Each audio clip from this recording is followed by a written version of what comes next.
Bonjour, nous sommes le vendredi 24 avril 2026 et le sujet est Emmanuel Macron et sa méthode Notre-Dame pour l'industrie.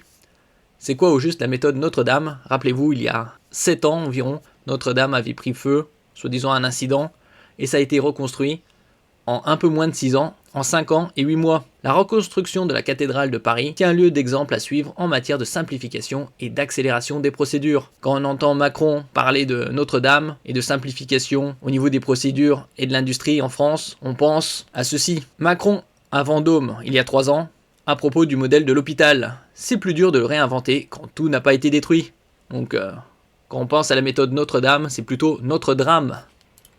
Et donc moi, je finirai par là. Je vous remercie de cet engagement parce qu'on est dans une période où on refonde, on est en train de réinventer un modèle.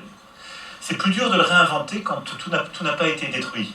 Pour Emmanuel Macron, la reconstruction de Notre-Dame est un modèle à suivre. Le président de la République détaille mercredi la méthode qui s'en inspire pour accélérer l'aboutissement de projets industriels et agricoles jugés stratégiques, à l'occasion d'un déplacement et d'un conseil des ministres délocalisé à Montluçon, dans l'Allier.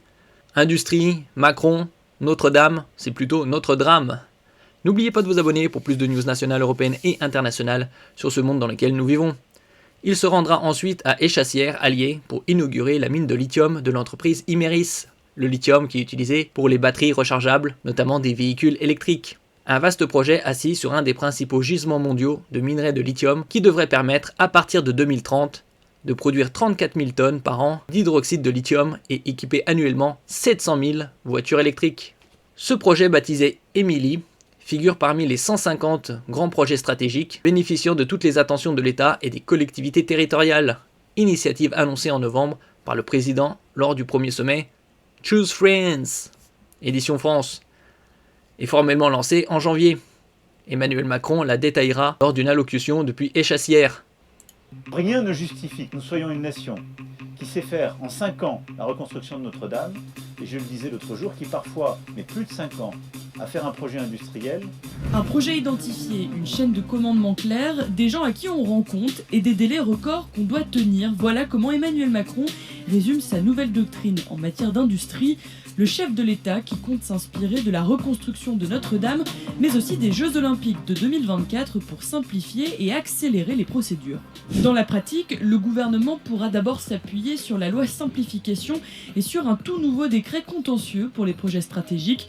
Concrètement, les contentieux seront désormais unifiés au niveau de la Cour administrative d'appel, de quoi faire gagner 1 an sur les délais d'après le président de la République. Deuxième point crucial, la mise au point de dispositifs clés en main pour identifier et fournir du foncier prêt à l'emploi. Enfin, Emmanuel Macron dit vouloir simplifier les évaluations environnementales, là aussi avec l'objectif de réduire tous les délais.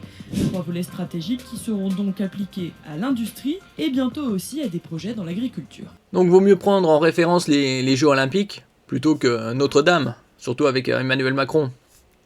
Partout en France, la reconstruction de la vénérable cathédrale de Paris tient lieu d'exemple à suivre en matière de simplification et d'accélération des procédures, tout comme les JO de 2024, qui avaient été précédés de lois de simplification. Pourquoi avoir tout compliqué? Un souci de sobriété. Dans un souci de sobriété, a fait valoir la présidence. Encore 1 an à tenir avec Emmanuel Macron. L'année prochaine, ce sont les élections présidentielles de 2027. Ne seront présents mercredi autour du chef de l'État et de Sébastien Lecornu, Premier ministre, que les ministres directement concernés par la séquence, à savoir Laurent Nunez, Intérieur, Roland Lescure, Économie, Annie Genevard, Agriculture, Françoise Gatel, Aménagement du territoire, Sébastien Martin, Industrie, et Mathieu Lefèvre, Transition écologique. Le reste du gouvernement sera en visioconférence depuis l'Élysée.